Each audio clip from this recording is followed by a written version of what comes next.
the journalistic style reviews of Mr. Marcus Pearson. Introducing you to the Mark Pearson YouTube channel. Here's Mark Pearson on another amazing review. You're watching the Mark Pearson YouTube channel, the greatest YouTube channel ever! So 2 weeks ago, Raw emanated from New Jersey and was fantastic because of its wonderful crowd.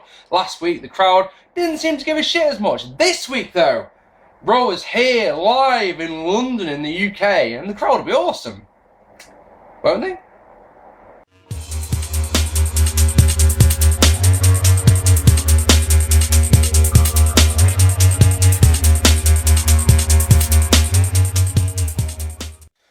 Ladies and gentlemen, and welcome to some more Raw thoughts. You haven't broken me yet, WWE. I don't know how I feel about that, to be honest.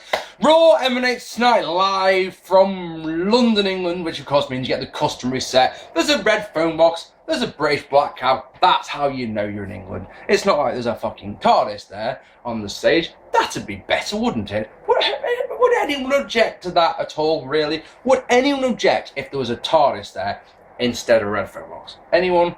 Good. I didn't think so. So Raw starts off with Paul Heyman making his way out. Oh no, he's already out, isn't he? And then basically he says that he's there on behalf of Brock Lesnar, and basically that Triple H has emailed him to say that he won't be there to accept or to say no to the challenge for the steel cage match. Unpredictably, of course, is Triple H comes out immediately.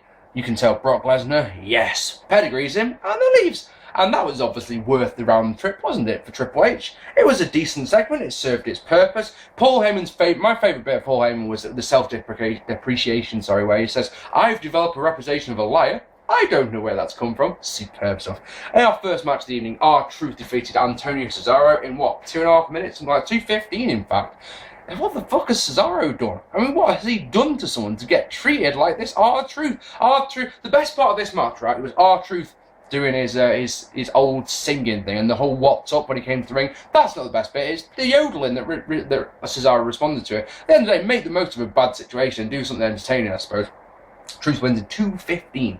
The Shield arrive in a helicopter, which is not only a really nice touch, but I've been told it's because they were on a SmackDown house show in the first match, and then jumped in a helicopter and missioned to Raw. That's fantastic, I like that. The thing is, on the SmackDown house show, they lost, which is weird. I think it was Sheamus and the New Age Outlaws as well, which is strange. Damien Sandow, they defeated Brodus Clay, whoop-de-doo. Fans enjoy this one so much that they sing the Fandango theme music, which is what we were hoping for. I've been saying all week, I would be concerned that Vince and the WWE would edit out the various crowd noises, but they didn't, which is fantastic. I like that one. So Brodus goes after Cody, leading Sandow to roll him up with 3:34, and I'm starting to think that might be the longest match that Brodus Clay has ever had, as well, especially as the Funkasaurus. In the back, Dolph and AJ make out, which is lovely. Then Becky interrupts and says that if Jericho beats Ziggler tonight, he'll be put into the three-way, so it becomes a fatal four-way, or at Extreme, I was going to say it's Sunday then, but at Extreme Rules, whenever that is.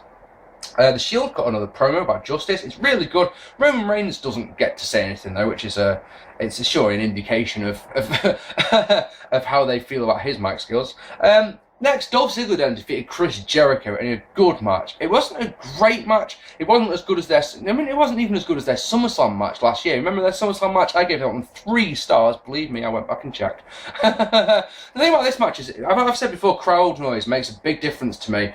This match, right, first things first, was too long because it was 20 minutes long and went to a bullshit finish. They could have done a 10-minute match and gone to the exact same finish and achieved the same thing. The crowd didn't help this one because you know the way remember 2 weeks ago when it was that epic Raw, when it was Sheamus versus Randy Orton, the crowd didn't want to see it, the crowd shot all over it, the crowd entertained themselves, well they did exactly the same thing here. The crowd just didn't seem to give one fuck about this match, so they started doing the Fandango chant, they started doing an Olay chant, they started chanting for JBL, all sorts of things, which said to me, but these same fans are the same ones that 2 weeks ago couldn't get enough of Dolph Ziggler. This time, they just didn't give a shit. It was an alright, I mean, I just said good. It was alright. It was nothing special. It was quite sloppy in places as well. And the finish! The finish was so stupid. Jericho has Ziggler locked in the walls of Jericho in the middle of the ring. Yeah, Fandango's theme music plays, so Jericho gets distracted off that just long enough so that Ziggler can get out of it, hit the zigzag and get the win. That's such a stupid thing. He's facing down the entrance, yeah, as fucking Fandango's theme music that plays. Break the hold when you see him coming out, not just because his music plays. Come on, really? Also, Fandango isn't exactly known for sprinting to the ring, does he? He comes out and he dances with some bird first before getting into the ring, so you'll have plenty of time to win the match and then go after fucking Fandango. No. We see the Shield beating on Ryback, and Cole once again doesn't understand why Ryback walked away. This is from last week. Beating on Cena, Shield beating on Cena. Cole once again proves an idiot. Ryback explained quite clearly why he's vexed with Cena. Cena got attacked by the Shield and Ryback did nothing. He'd already explained this. Cole still, a week later, doesn't seem to grasp why. That's a bit strange.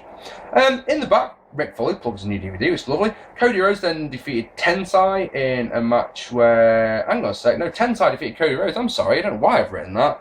In a match where the commentators didn't give a damn, they just talked about, other things that were going on. I like the stalling butterfly suplex by Tensai, that was nice. 50-50 booking though, it makes sense going into a next pay-per-view where if the match is going to be the two teams. In the back, Daniel Bryan and Kane talk strategy. This is absolutely fucking hilarious. The I have diagrams was one of the funniest things I've seen on WWE TV this year. Genuinely laughed at that. But then the Shield attack Kane and Daniel Bryan. Like that. Ryback cuts a promo. While the fans chant boring, which is nice of them. Big E Langston then defeated Zack Ryder in short order. Zack has none of his merchandise on, none of his wristbands or anything like that. Didn't even bother to spike his hair. Take care, spike your hair, or not, as the case actually seems to be. And yeah, not long now, Zack. You'll be out of this company very soon, I'm sure of it. Big Ending gets the win in under 2 minutes. So why would he bother spiking his hair? Probably takes him longer to spike his hair than this match lasted. Oh yes. The Shield then defeated Undertaker, Daniel Bryan and Kane in a really good match. If you're rating this one stars, I don't do star ratings for TV matches if I can help it, but this was probably a 3.5, 4-star match. Great storytelling, great action from all 6 men. The suicide dive that Daniel Bryan did to the outside was fucking awesome. Undertaker got the hot tag, and it was a hot tag. You'll hear on my Backlash review, which is coming on Thursday, about hot tags and a certain big tall guy getting a hot tag, getting no reaction. You can probably guess who that is. God, I crack up in that match, something fierce. There's one moment, imagine this, right? I've got my lines here, yeah, and I'm reading them down, and just out of the corner of my eye, I catch something that I'd written for like 3 down the line. I start laughing, I can't stop. Brilliant. I should have edited it out really, but I haven't. It's ready to go. It's literally saved, all ready to go. Thursday morning it'll be uploaded. I hope you look forward to that. Backlash 2003 vid, obviously. Undertaker gets the hot tag and batters the Shield, which is fantastic in the storyline context because of course they fucked him up last week. And then the thing is that Shield will stay strong because they are the ones who win. I really like that. This was a very good match. It went 20 minutes. It didn't feel like 20 minutes. And for everyone out there, the Shield doesn't need a 4th man. Don't do the NWO syndrome. That's what I call it. NWO syndrome is where they watered down. They added members of the Shield, yeah? They watered it down to the point where the NWO didn't mean jack shit, alright? They've got 3 guys who are being pushed, and it should stay 3 guys. I see it on Facebook so often. Who should be the 4th guy of the Shield? No one. Sometimes I genuinely think, though, with these things, it's no DQ ones like that, and Fighting Spirit magazine have a discussion one. Yeah, these people have so little to do with their time. They go, no, I need to start a discussion on no DQ. Who's going to be the 4th member of the Shield? And I'm like, fuck off! Massive boost for Cena as he talks to Mick Foley. Then Fandango, he gives him a sheet, gives him a chair, and says, take this to the ring with you. Foley says that, he's made a lot of mistakes in his life, but this one could be the worst. He's going to go and talk to Ryback later on. Fandango defeated William Regal in... oh man, why can't the people sing his theme music properly, right? This is something that bothers me a little bit, right? The music goes... The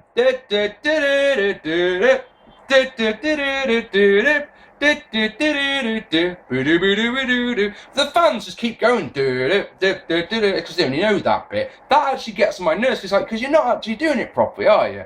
Idiots. Anyway, It's just me. Regal, I saw in a great match with Cassius Ohno on NXT the other week, so I was expecting quite a lot from this one. This one lasted a minute and a half. The only good part of this match, well, I mean, Regal looked great, to be honest, but he did, after Fandango had done a bit of dancing, he did Morecambe Wise's signature strut, and it was just one of those. I bet every single person in America looked at that and went, what the fuck's he doing? What the fuck is he doing? You know? What the fuck, man? What the fuck is that guy doing? What is this Brit doing, man? Sort of thing, you know? Whereas everyone in the audience went, yes, that's awesome. And I creased up. It was brilliant. I was so chuffed with that.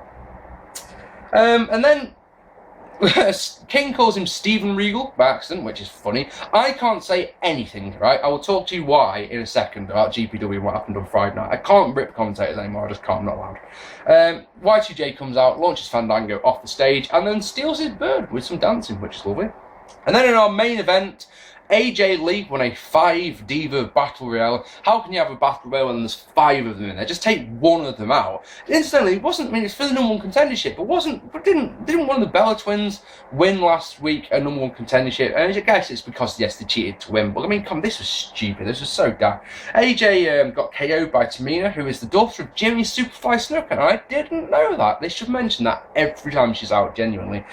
She got KO'd with a kick, she played possum, and then kicked Layla through the ropes. Because it's a Divas battle, right? You don't have to go through them, you actually have to go over the top of the ropes, which is stupid. And it just makes the Divas, it makes the women look worse. If that's what they're doing by design, then they've achieved their goal completely, because it just makes them look like they're inferior, genuinely. That was our main event, lovely. Caitlin did commentary and was alright at it, to be honest. And then in our main event, Mick Foley comes out and starts talking. Ryback joins him. Foley gets mad. Cena joins them. The Shield interfere. I don't care at all. I don't want to see Cena versus Ryback one bit. Basically, my point here is that the Shield, who had battered the Undertaker last week and had no problem doing that, didn't dare get in the ring with Ryback for ages. And then they got in, and John Cena made the save with that same steel chair that we talked about a moment ago. And that was that. And it's saying, yeah, I've certainly seen a lot worse episodes of Raw, and actually I've seen much better. Actually, in ring, this is one of the good ones, I think. There wasn't many bad matches at all. There was a lot of short matches, but we got 2 20-minute matches, if you can believe that. One of them was too long, but that's just me. And that was Raw. Ladies and gentlemen, what did you think of Raw? Let me know down below. Now, there's 3 things else I want to talk about. I'm going to do another review. So there's 2 things I want to talk about. Firstly, first one, if you're wondering why I didn't do a Grand Prix review this week, it's because I don't approve of the Bahrain Grand Prix. I did watch it. I did enjoy it, believe it or not. I thought it was a fun race. My boy Fernando Alonso's DRS sticking open was a bit of a bastard. But yeah, in principle, I don't agree with the Bahrain Grand Prix being held, which is why I haven't reviewed it. Second thing I want to talk about briefly was GPW on Friday night, where I commentated. As a rule, I don't review shows that I work at, because I don't think it's fair. But yeah, how's this one sound? Opening thing, I say something along the lines, ladies and gentlemen, on one of the biggest nights of our year, a 30-man battle royale will crown a number 1 contender. Yeah, our match was a Royal Rumble match. I don't know why I said battle royale. Also, making their debuts for GPW on Friday night with the Hunter Brothers, and yeah, I got them mixed up. They came out. I've seen the Hunt Brothers wrestle 4 times yet. I know which one is which, yeah. I can tell you straight up, just looking at them now, if they were right here with me, which it would be weird, but I'd be able to say you're Lee and you're Jim, and my brain just went, which one's which? My colour commentator, Dave Mustard, yeah, has never seen the Hunter Brothers before, so it's not like I can tell Dave which one's which, because he would have gone, no idea. So it was So I sat there for a couple of moments, and it felt like an hour, swear to God, while they're wrestling. And in my brain, I'm going, right, you've got to choose which one's which, and you've got to say, that one's Jim, that one's Lee, and you're going to have to stick with that for the rest of the match. Guess now. And I went, and laying, whoever it was, Rio, laying into Jim Hunter there. And I was just like, oh God, I hope that's right. Get home, first thing I did is get on my computer and brought the picture of them all. And I was like, ooh, I think I got it right. I think I was right about that one. So I was really, really chuffed about it. It's pestering me on Facebook, yeah. Okay, cool. Yeah, that's actually just reminded me. I talk about wrestling a lot, don't I? I always talk about how crap wrestling is, and yada yada yada. And some people say, no, if you say it's so shit, you give it a try. And I have. I did some wrestling training, it was rubbish at it. And yeah, I'm going to be putting on a show soon. In the description below, there is a link to my event. I'm putting on a charity wrestling show. This isn't me starting a promotion or anything like that. No storylines or anything like that. I just want to put on the best card of the people that I want. I've asked about 15 wrestlers now, would you like to work on my show? And all of them, every single one has said yes, which is just one of those, wow. So I can basically use those 15 wrestlers and I can establish my dream card, which is going to be awesome. It's in Congleton, raising money for a great cause. The link, it's in the script. If you're in the area, if you're in Cheshire, Manchester, Liverpool, Birmingham, no excuse. You should come to my show. Tickets are awesome, awesomely priced. It's going to be a great little venue and it'll be a fun night. And also, if not nothing else, you can come and say hello to me. Can't you? Like I said, there's a link in the description below. Please come along. Lastly, the one I actually want to talk about, because I don't want to talk about Raw, because I would give a damn about Raw! I want to talk about Futureshock. I want to talk about Futureshock 66, which was on Sunday night. Oh, yes it is. Was even. Very good show. Very good show. You saw me say on my Futureshock Underground review, it's a solid but unspectacular show. This was the opposite. This was a very spectacular show. When I came with Futureshock Underground, it was one of those... we'll look back on this one as for the amount of people who are here. We'll look back from the crowd. There won't be a particular match that stands out as a, my God, that was awesome. Whereas on this show, we had 3 matches that we will remember for quite some time. In the opening contest, it was meant to be James Drake of the Blackpool Blondes taking on Sam Bailey of the Notorious B.I.D. Sam Bailey's fucked his hand up as far as I could see him with, I think on this hand he's got these 2 fingers taped together. I think he's broken his fingers or broken his hand or something. So his tag team partner, Sean Daniels, stepped in. This was the worst match of the night for me. Sean was a bit sloppy again, unfortunately. It's weird because when I've seen him working heel in GPW, he's just so good. And then you go back to Futureshock and it's, seems to be one of those 1 step forward, 2 step back sort of thing. Because he does some fantastic stuff and then he does a couple of botches that are just... But anyway, yes, told a good story, and Sam Bailey was sent to the back, which meant the Blondes could cheat, and they hit a double DDT, which is either called Blackpool Tower or Blackpool Rock, depending on what mood I'm in when I'm commentating for GPW, because I'm a moron. Even though I've got it written in front of me, I still get it mixed up, because I'm an idiot. Man for All Seasons, Xander Cooper, and Don Meacham taking on and beating Zach Gibson and Joey Vega in a very good match. Enjoyed this one a lot. Both Vega and Meacham looked fantastic. Looked like, they were on the Underground show and they looked, solid. And it's one of those. I wonder how they'll get on in the Guildhall. Expecting it to be a couple of months before we see them there. In their very first showing, they looked right. Vega, for example, there was one of the little things about it's just. How can I put this? It's the veteran instinct. Joey Vega went for a clothesline, for example, meant to go over the. I looked like he meant to go for a clothesline, miss, and go over the top rope. And he didn't quite go over properly. So Xander Cooper, in a heartbeat, not even thinking about it, just clotheslined him over. And it's the little things like that you'll pick up from with being in the ring with veterans, if you know what I mean. And so yeah, absolutely no problem with this one. Joe Vega getting a sliced bread number 2, but Xander Cooper getting the win with a hold on to the tights like that Healy bastard. He hit a moonsault as well. It's really nice. Landed on his own partner. And yeah, all good.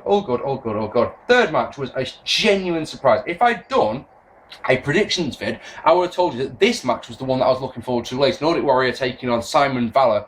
Simon Valer, if he wins, he gets a match with Chris Eagan. Now, this storyline started back in June or July of last year when Chris Eagan smashed a glass into Simon Valer's face. And it was one of those, I really thought they were going to do that angle and then do the payoff at the Super Show. Because everyone, they'd have the biggest crowd that they ever have at the Super Show, seeing Chris Eagan get his ass handed to him. But they didn't do anything about it at all. And it's taken until now. And I just thought Simon Valer's going to get the win. And then next time out, he's going to see him against Chris Eagan. And everyone's going to be happy because he'll get to batter Chris Eagan. Nordic Warrior is one of those guys. I like the guy behind the character, but the character doesn't really do it for me. And Simon Valer has never given me that you're really good sort of in performance. Both that, Nordic Warrior, the first Futureshock this year, made me go, yeah, all right, that was he can be entertaining on his day. And once again, he entertained me here. Simon Valer, though, was the standout one because he was absolutely fantastic, to be honest. I finally get where Simon Valer's coming from. Maybe he had a different attire on. Maybe it's just something to do with that. But he had a decent match with the Nordic Warrior, and Nordic Warrior battered it on, basically. Simon Valer, like the champ, like a champ even, sold the arm absolutely beautifully, got the win, so he has to face Chris Eagan. So yeah, he's going to be facing Chris Eagan next time. What I didn't know, he's going to be facing Chris Eagan right now. And he's like, oh, so we get a bonus match, which is absolutely fantastic. I genuinely thought next time out, so they've got some time to advertise it and that. But no, it's right now. So Chris Eagan comes out, not looking particularly happy, and takes his street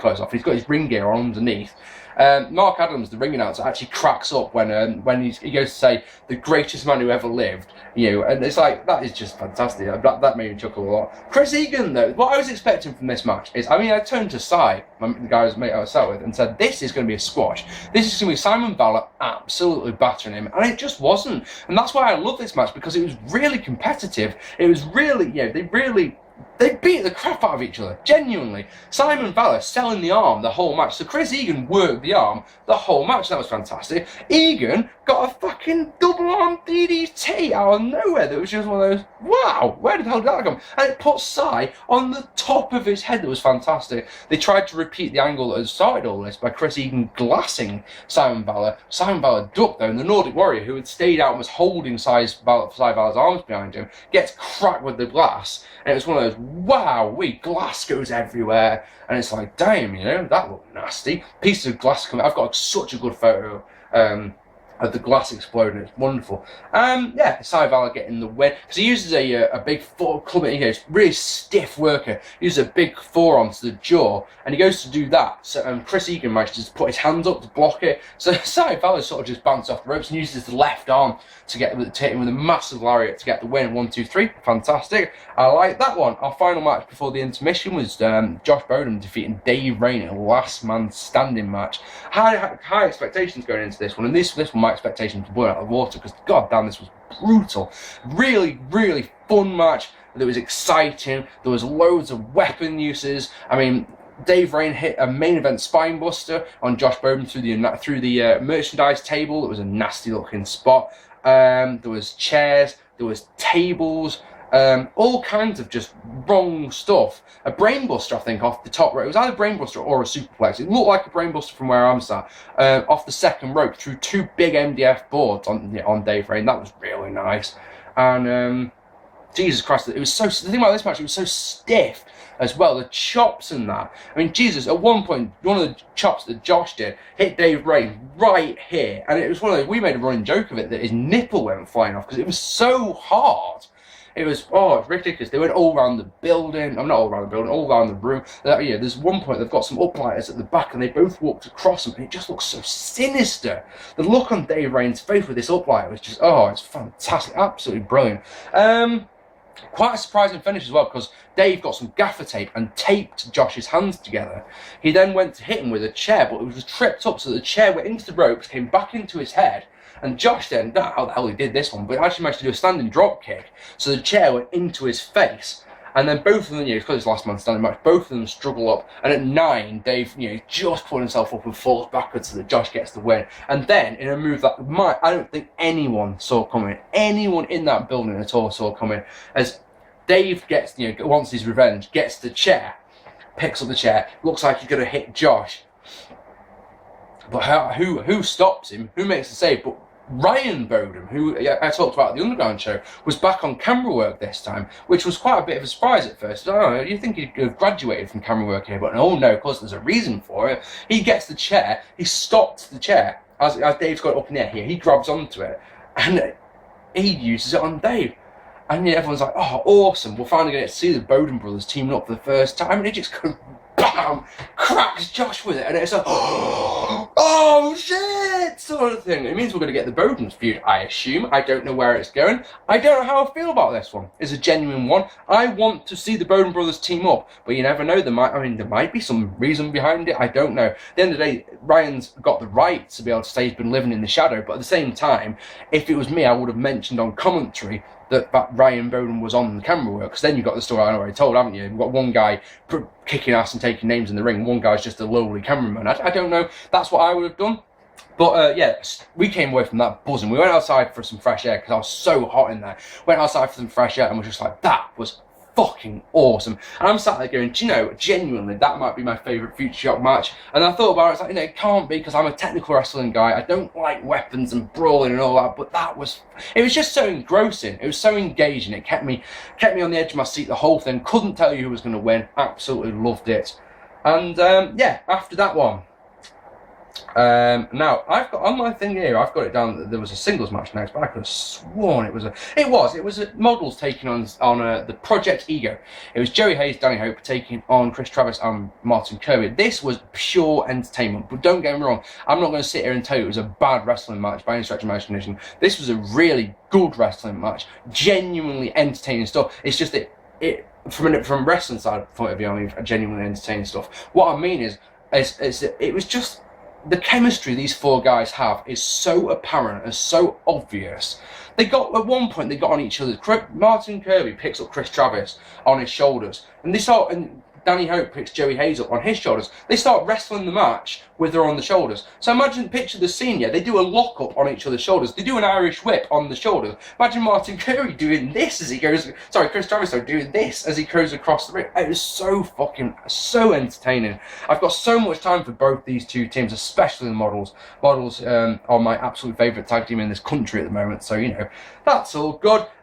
Melanie Price, who is the models manager, her brother Justin Price came and performed again. Again, he didn't come and sing in front of me, which I was disappointed about. But at the same time, they had a cameraman right in front of me, so he performed to the camera. It's like, oh yeah, we'll get him next time, never mind. But he was the deciding factor. He hit a dropkick off the top to the face of Chris Travis, and that meant the models could get the win. Thoroughly entertaining match. I would have got landed on if I was watching the match, and I saw Chris Travis looking at me. I just didn't think anything of it. I just thought maybe he was looking at my dreads or so, I don't know. But then I noticed he was looking at me again, and then I looked at him, and I looked up, and he was looking at me again, and he sort of did this. And I was like, it turns to the guys, I'm going to move now. And I moved out of the way, and they did a dive onto the models, onto the outside, and literally they landed right on my chair. And I had a big bag of crisps with me. And those crisps were turned to powder. Whoever it was who landed, yeah, cheers for squashing me crisps. Cheers for that. I need to lose the weight, I didn't eat them anyway. Really enjoyed that one. Then DDL defeated Axel Rage in a fun match. Reynaldo's out injured at the moment, his tag team partner. He came out dressed in a suit as the manager because they do a football gimmick. So funny, so entertaining. He had a tactic sheet, yeah, and people who could sub in and out or whatever. And number 4, one of those, oh, that's just so clever. It says Deadly Damon Lee, and in brackets it says underneath it says suspended. One of those, such a good touch. Reynaldo was sent to the back though. And then I'm just trying to remember how this went. This was a genuinely entertaining match. It wasn't. I'm not saying it was as entertaining as the last one, but I'm not saying it was any worse. It was an entertaining match. All good action.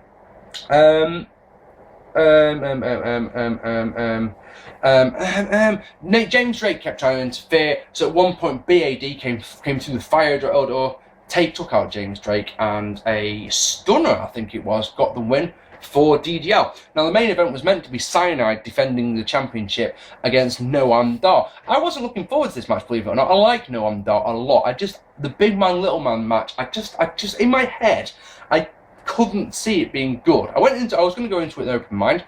Excuse me. When I got home on Friday, they announced that actually it wasn't when I got home. I went to a takeaway on Friday night with Alex on the way home from GPW, and I got a text message while I'm ordering. The guy's like, "What do you want?" I'm like, "Can I have a?" That was my genuine reaction because this text comes up: Cyanide versus Mastiff on Friday night. Like, fucking yes, that's fucking dope. Dave Mastiff, Cyanide, two massive guys. Which one's the bigger man? Better man? Sorry, of these two big men. And it was just one of those, oh, that's going to be awesome. And I did some research, like, has this ever happened before? Futureshock got back to me, like, never ever happened. Like, fucking yes, first time match, and I'm going to be sat in the front row for it. But, yeah, this match was fucking daft, is what I'll say. This match was so well done. It was here we have an equal for Cyanide. It's that simple. Dave Mastiff is the equal of Cyanide. When the first move of the match is a scoop slam on a 26-stone man, you know that these two are going to batter the fuck out of each other, and they really did. Most of the credit, I'm not taking anything away from Cyanide here, but most of the credit for all this match has got to go to Dave Mastiff, because he did some of the stupidest stuff. He did stuff. He made Cyanide look like he weighed like what I weigh. I weigh 16 stone. Cyanide weighs 23, is it? Something like that, you know? And he made him look like he just was nothing. First move, scoop slam. He did a Finley roll. He did a double spring was moonsault.